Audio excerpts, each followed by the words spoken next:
your CV is weak, that's actually costing you 114,000 zlotys per year without you knowing it. And in this video, you're gonna learn exactly how you're gonna differentiate yourself from 99% of job seekers in Poland who get nothing but rejections.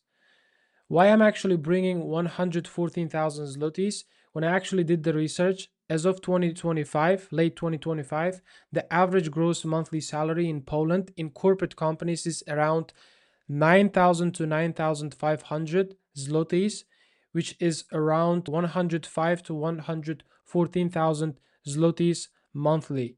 So you being jobless is actually costing you around 9,000 zlotys every month, which is around 114,000 zlotys. So if you actually watch this video, you're going to learn how you're going to optimize your CV to the point you will get a lot of job interviews. Down the line, you will get your job offer. So start to make your own 9,000 zlotys salary every month. So the main problem, so in this video I'm going to actually talk about the problem with the bullet points, and I actually consider the bullet points are the most important part of your CV, and if you mess it up, so you will get nothing but rejections. But in this video you're going to learn how to write a compelling bullet points for your CV. Nobody cares about you manage stakeholders, and nobody cares about that you created reports, and absolutely nobody cares about how hardworking and team player you are. That's what every single immigrant puts on their CV. And in fact, you're actually showing that you don't have anything else that differentiates you from the majority of the immigrant applicants in Poland. If your CV looks like list of responsibilities, you're not showing them what you can do. You're just showing them what you were supposed to do in the previous job. So the why recruiters see risk. Here's the brutal reality of the job market in Poland for foreigners. When a recruiter looks at your CV, they see risk, they see foreign name, they see the visa requirement, and then they think, does this person actually know how to work? Does this person actually deliver results? If you actually mention just like the list of duties or the responsibilities, for example, responsible for sales, responsible for data, assisted clients, supported a project, or maintained X, Y, and Z, you are confirming exact risk the HR is thinking about. I'm going to repeat it again.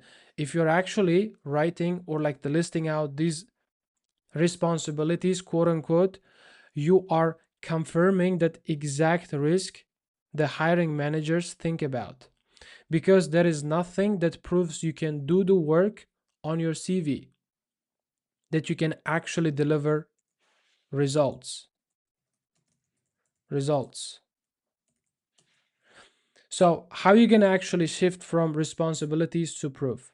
So right now I'm going to actually go through the process, how you're going to take your like the bullet points, quote unquote, responsibilities that you mentioned on your CV, and just turn them into compelling copy, compelling the bullet points, so which is attractive enough to get the job interview. So you need to move from responsibilities to proof. So the proof actually shows that you can actually do the work. I mean, if you actually put yourself in the company's shoes or like the employer's shoes, they always care about themselves, and they don't care about you, and they don't care about your passion. They care about themselves, what you can do for them. And then you actually putting the proof on your CV, which actually helps you to differentiate from the crowd. Potentially you get the job interview. How you can actually put the proof is basically taking your responsibilities, list of responsibilities, and turning them to bullet points that actually speaks itself. For example, version number 1, responsibilities, the managed a sales team.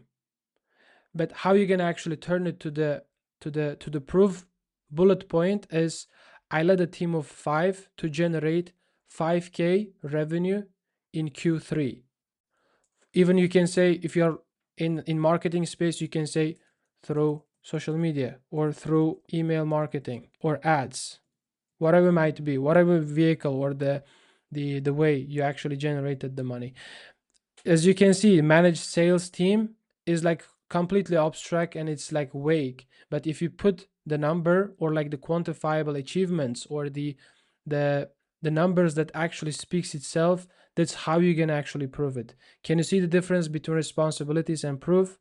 When a Polish recruiter reads, I managed a sales team, their brain signals your application as a risk. Foreign candidate, generic claim, potential visa headache, don't know whether he can deliver or do the work. I mean, always they question because like the companies they spend money, resource, time, energy, everything to actually get the best talent possible. And if you cannot address the quote unquote elephant in the room, or you cannot address the like what you're actually trying to get right off the bat, so you can actually get the rejection. That's how you're gonna position yourself. That's how you're gonna actually write your bullet points.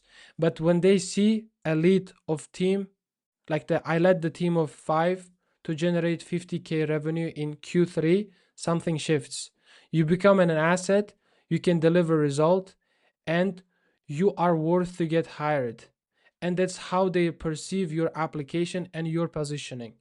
As I said, you have to like as I said, like again and again and again and again, the companies they care about themselves, and then the moment you actually show the results, what you can do, they can actually get attracted to you, so you potentially get the job interview. I'm gonna actually show you how you're gonna identify the list of basically list of the like the 10 to maybe like the 8 to 10 like the story banks. You can actually use it over and over and over again across your application process. So how do we fix without lying or reinventing your entire career? You're going to build what I call story bank. Find 8 to 10 core achievements from your life, not 50, just 8 to 10. These stories are going to be your weapon. You will use them in your CV, as I said, your LinkedIn, your networking message, even on your interviews. So like the obviously you guys know like the STAR method, which is like situation, task, action, results, right? And it's like little different, but you can actually use it over and over and over again in your in your job search process. So the framework is going to look like challenge, action, result, and lesson. For example, every single story must follow this exact formula. The challenge, what was hard, what was the stakes, and then the action you took, what did you do specifically? Own your achievements. Instead of you saying we, you have to say I, because you have to take the ownership. Because like companies, they like people who can take initiatives. The results, what was measurable slash outcome, and the lesson that you learned. This is how you turn a boring bullet points into proof that gets you hired. You have to identify your KPIs. Like the right off the bat, I need to tell you that you have to identify, for example, people who are working in sales, they have different metrics. People who are working in marketing, they have different metrics. People who are working in KYC have different metrics. So you have to have your own KPI, and you have to know what are the KPIs or what are the characteristics the potential employer will actually appreciate at specific role. If you don't have the exact number, you estimate responsibilities, use proxies. You see? So every time when you say something, you have to write with the proof, you have to write with the number, because that's how you're gonna make your achievement tangible, if that makes sense. Don't say checked quality, reduce reporting errors by 20%, implementing double check checklist. That's not vague, that's proof. Don't say managed customer relationship. Say increase customer retention from 60 to 78% by implementing quarterly check-in calls. Don't say negotiated better rates. Say reduce software subscription costs by 35%, which is 12,000 zlotys yearly, by consolidating redundant tools and renegotiate vendor contracts. The universal truth about numbers. The recruiters love the numbers because the numbers are a universal language. Honestly speaking, the HRs, they don't have a specific knowledge about some specific like roles. For example, the one HR in the company, she can hire sales guy, she can hire marketing guy, at the same time she can hire HR, at the same time she can hire someone who is in tech, and they don't have any idea about, let's say, like the Java or Python or SQL, or they know the terms but they don't understand. But when you actually show your achievements with the proof, with the numbers, like they're gonna actually understand. If you say I improve process, that means nothing. If you say you saved 4 hours a week, now we are talking about business. The ownership factor. One last thing specific for Poland. Companies here in Poland, they love ownership. They don't want to hold your hand and just spoon feed you. They want to know that if they drop you in the chaotic project, you can figure it out. If your story bank highlight the moments where you didn't just follow the instruction, but you fixed the mess, you took the initiatives, show them what you showed up when others were scared. That's how you're gonna show the proof. You know what I'm saying? So they have the bias, like immigrant applicants are risky. And then how you gonna reduce the risk? By you actually showing the proof. How you gonna show the proof? You're just gonna take the responsibilities on your CV, you're gonna turn it to proof. How you gonna turn them to proof? Just simply using the numbers and just showing the impact. And then we have the story bank framework, challenge, action, result, lesson, and how to quantify the unquantifiable. You're just gonna sit and reflect your role, current role or previous role, and then you're just gonna pull up the KPIs, which is appreciated in your own industry. So we talked about like the ownership factor and then how to use the framework on your CV. So basically take your current CV, go through line by line, and then step number 1 is highlight every bullet point that doesn't have a number or outcome attached to it. And the second thing is you have to rewrite the entire bullet points just following this challenge, action, results framework. And then the third thing is, if you cannot actually find any like numbers that you can attach to the bullet points, you have to simply remove it, or you have to sit and reflect on the thing and just try to pull up something which can be tangible. Your CV is sales page and it should convert. As I said, you're not just like the throwing numbers or just you throwing just a couple of words. You're actually trying to demonstrate your capabilities, your proof in a way that's attractive enough to get the job offer or the interview. Remember this, your CV is not list of what you were supposed to do. Your CV is proof of what you actually did, and potentially you can do the same thing in the desired roles you're trying to target to.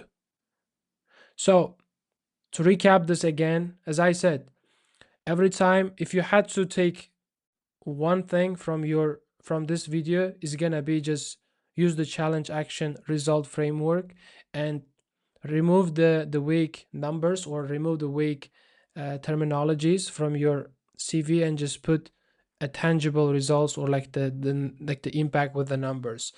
And that's how you're gonna start to make 114,000 zlotys as soon as you get the job offer. And thank you so much for the time, and I hope it was helpful, and see you in the next video. Bye bye.